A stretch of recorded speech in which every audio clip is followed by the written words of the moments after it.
The concept of ugliness is an often neglected area of artistic intrigue, and criminally so. Beauty is...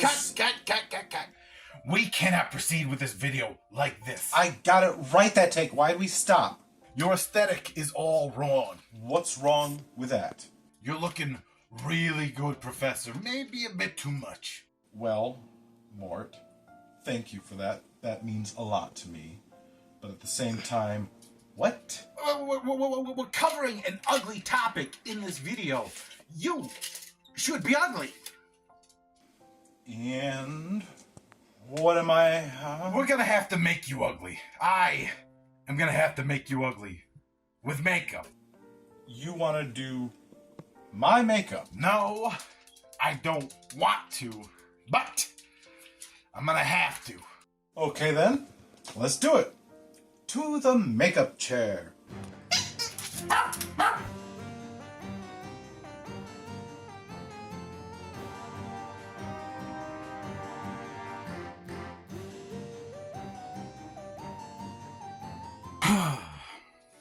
Right. I am the Professor Dark Academia, and these are the ugliest paintings throughout history.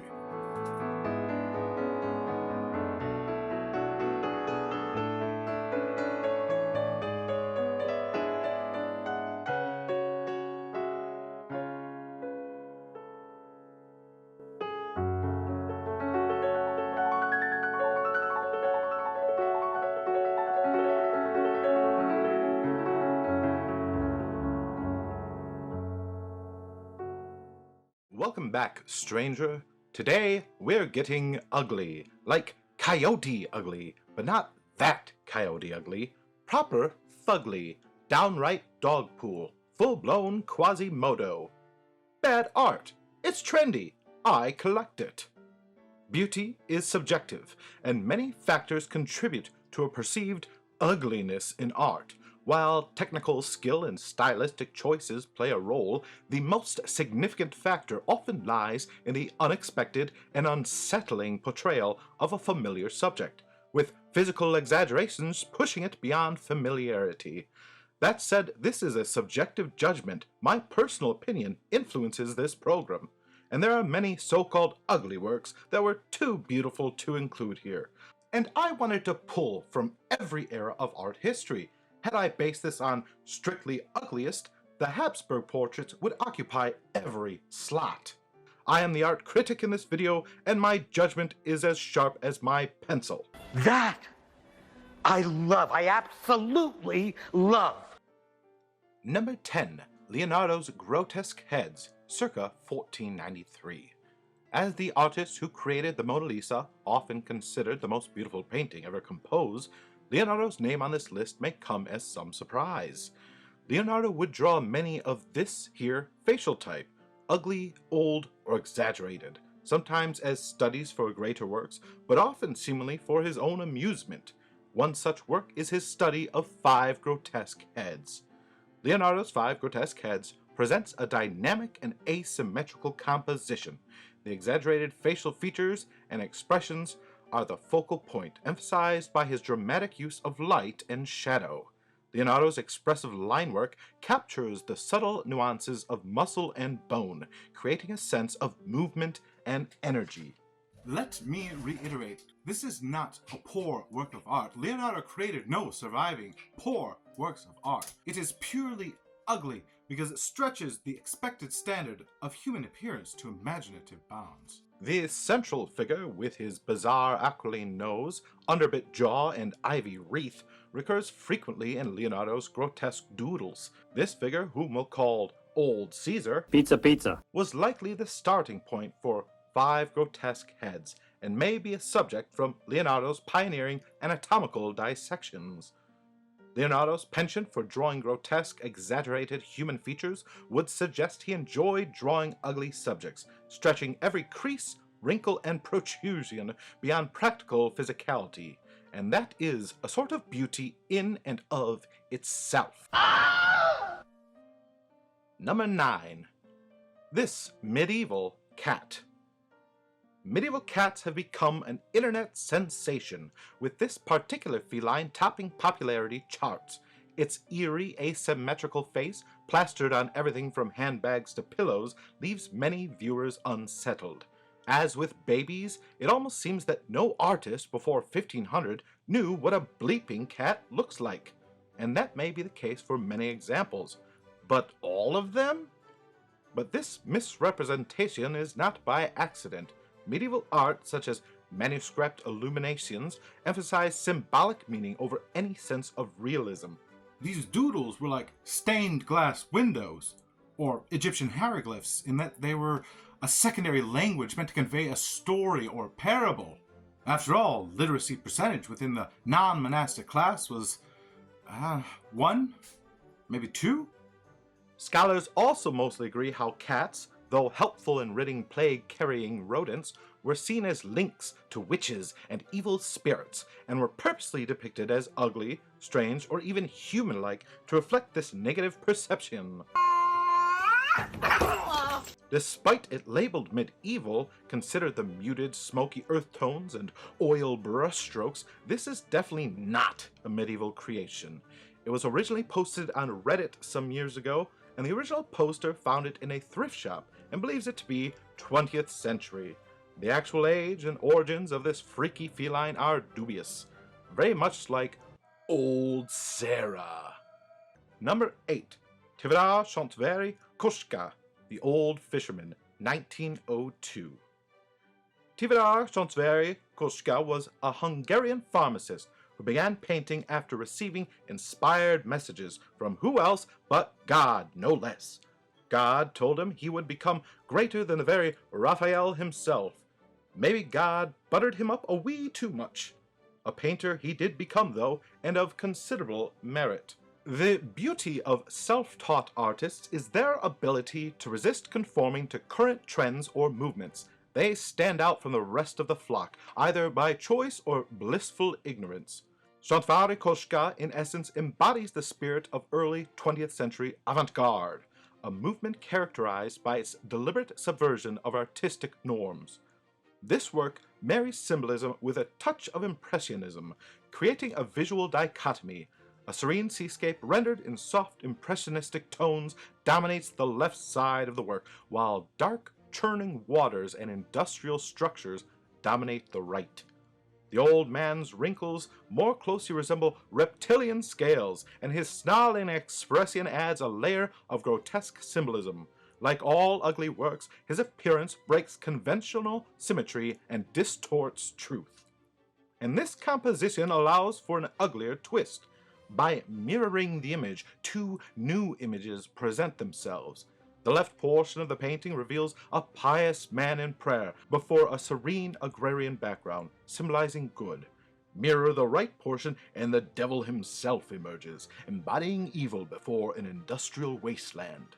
Whether intentional or not, Chantveri Koshka masterfully reveals humanity's hidden duality.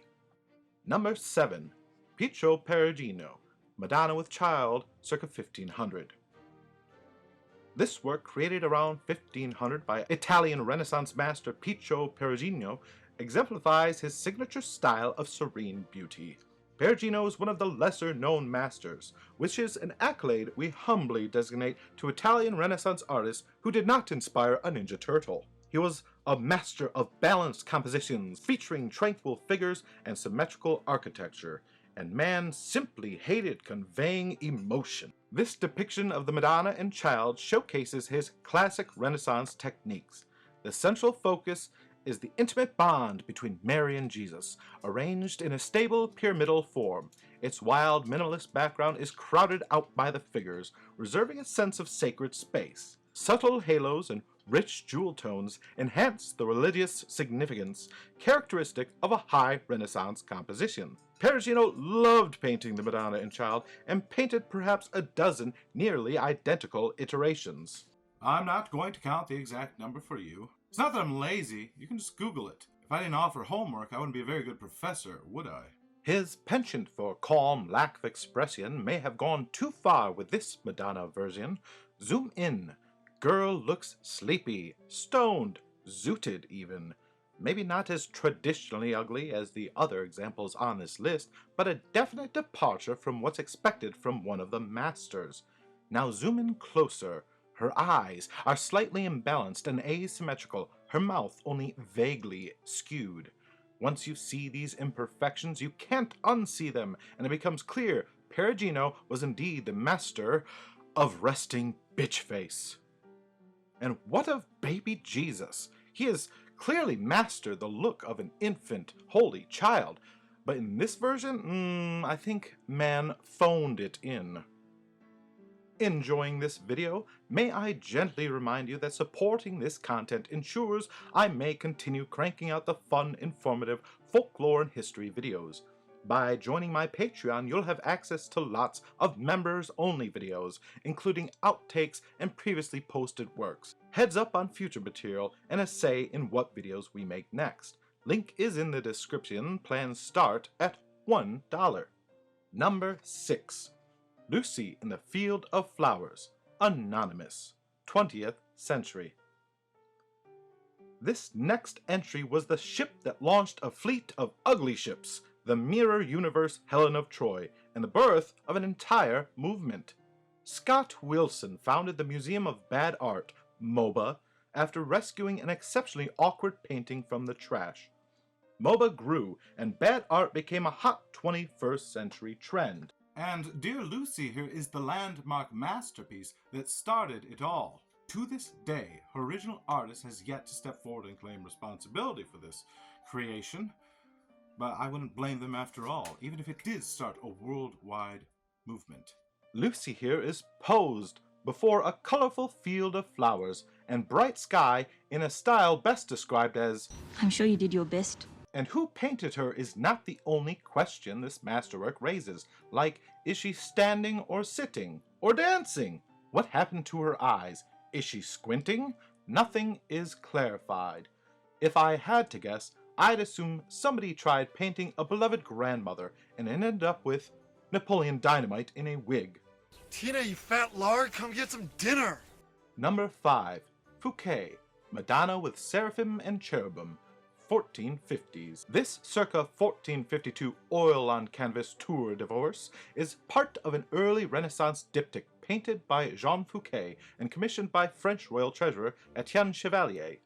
It hangs mirroring a portrait of said treasurer, but most folks could care less for that half of the package. They want the pretty lady with her tata out. The painting centers on the enthroned Madonna and Holy Child on her lap, dramatically juxtaposed against the vibrant red seraphim closest to the throne and the blue cherubim in the background. This surreal and ethereal atmosphere blends striking Renaissance jewel tones with sculptural Gothic forms and establishes a visual dialogue when combined with Chevalier's and his namesake St. Stephen's pious gaze in the opposing portrait. But the manner in which they are displayed seems awfully disrespectful. Like, look away, lads. She's experiencing a private moment. This isn't Waffle House. This Madonna is apparently modeled after Agnès Sorel, the favorite mistress of French King Charles VII. By posing her as the Virgin Mom, she is elevated to Queen of Heaven. Oh, the scandal! But it is a fairly wide stretch calling this particular Mary pretty in it. Wow. You know what? That's a Bikram yoga stretch. Do we start with the unnaturally corpse-like porcelain skin, or perhaps the hairline that puts Woody Harrelson to shame? And we can't leave out those aforementioned mommy milkers. What anatomy textbook approved this portrayal? That is her armpit, sir. That doesn't go there. Ugly? Absolutely. But it gets uglier. Number 4. Deribera. Magdalina Ventura with her husband and her son. 1631. We move from Madonna to Magdalena, and a work that is strikingly similar in composition. The title to this entry has folks scratching heads. Who's Magdalena, and which of these men is her husband? The answer is front and center. That's not a coconut dangling from the subject's chest, that's her breast.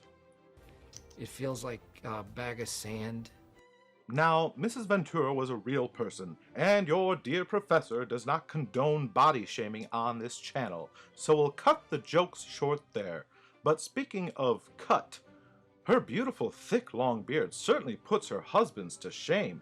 That's not a joke, that's a compliment. Ribera's portrait of Magdalena Ventura presents a fascinating case study of 17th century perceptions of the extraordinary. Ventura, depicted nursing her child while displaying a prominent beard, likely suffered a hormone disorder leading to masculine traits including excessive body hair. Her appearance challenges conventional portrayals of womanhood. The accompanying tablets to her left emphasize her wonder of nature status in Latin, underscoring the contemporary fascination with her unique physical characteristics.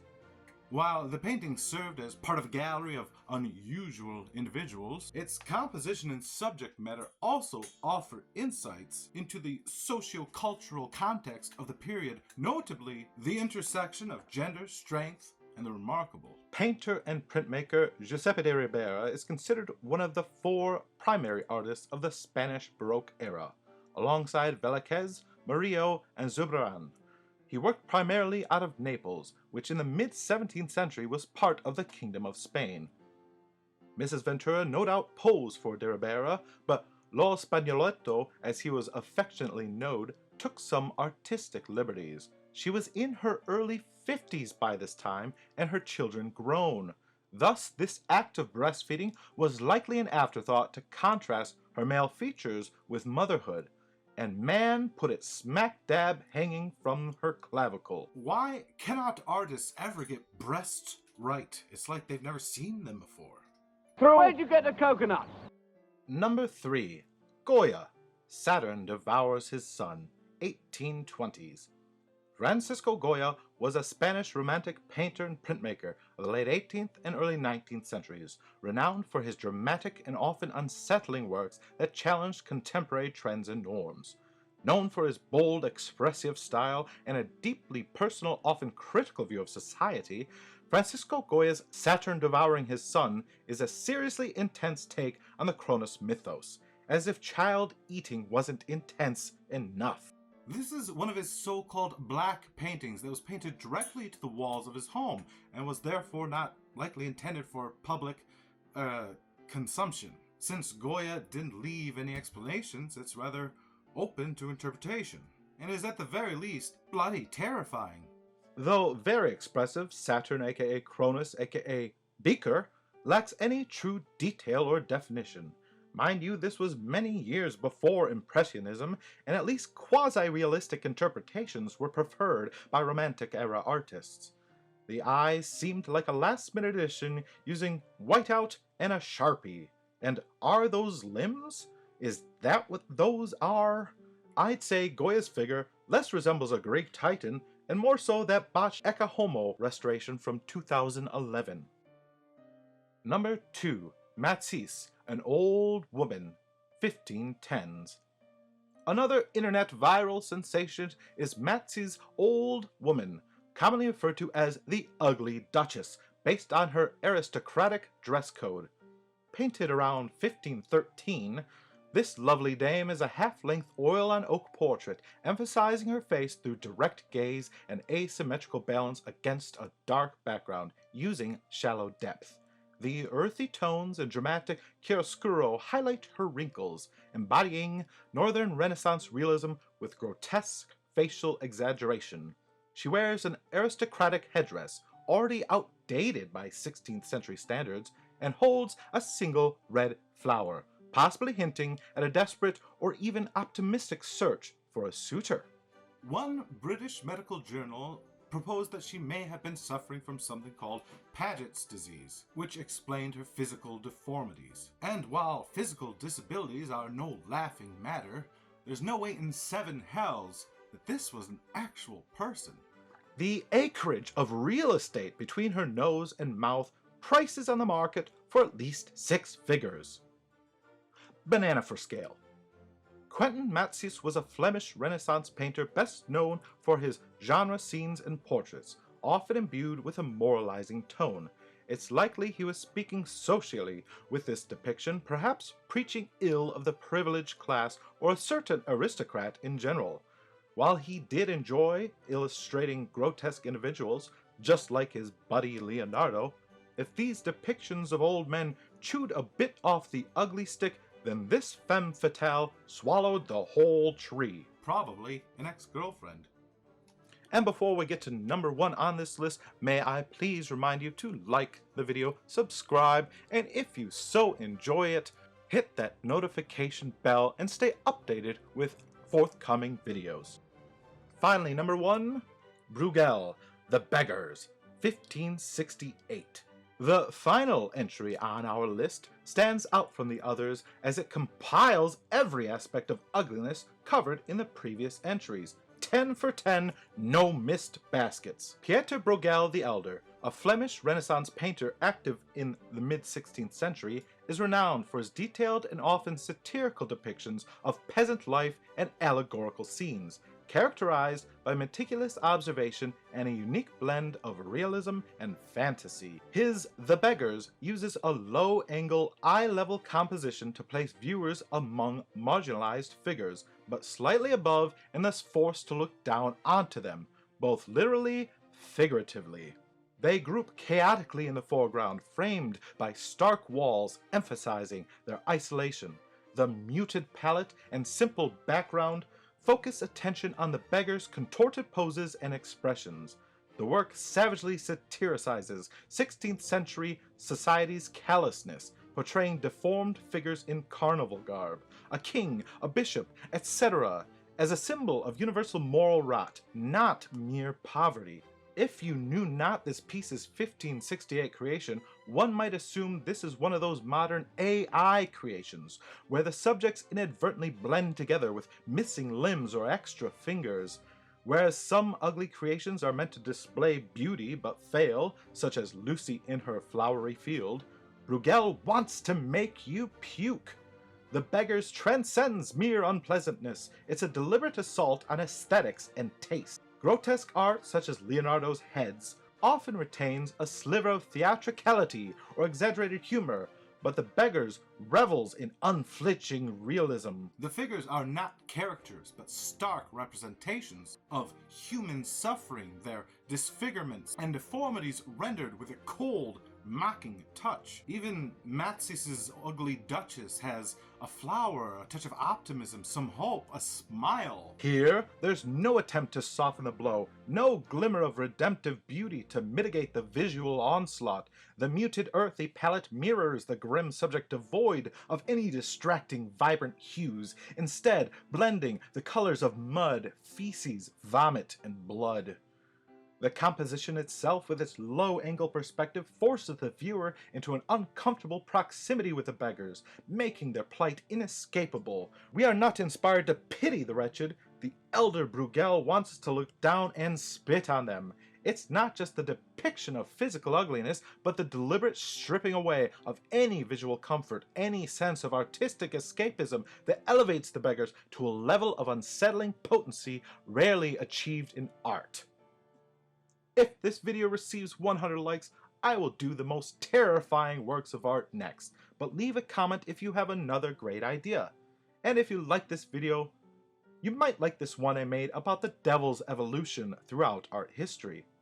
I have been your dear professor. You're always welcome in my face of the woods.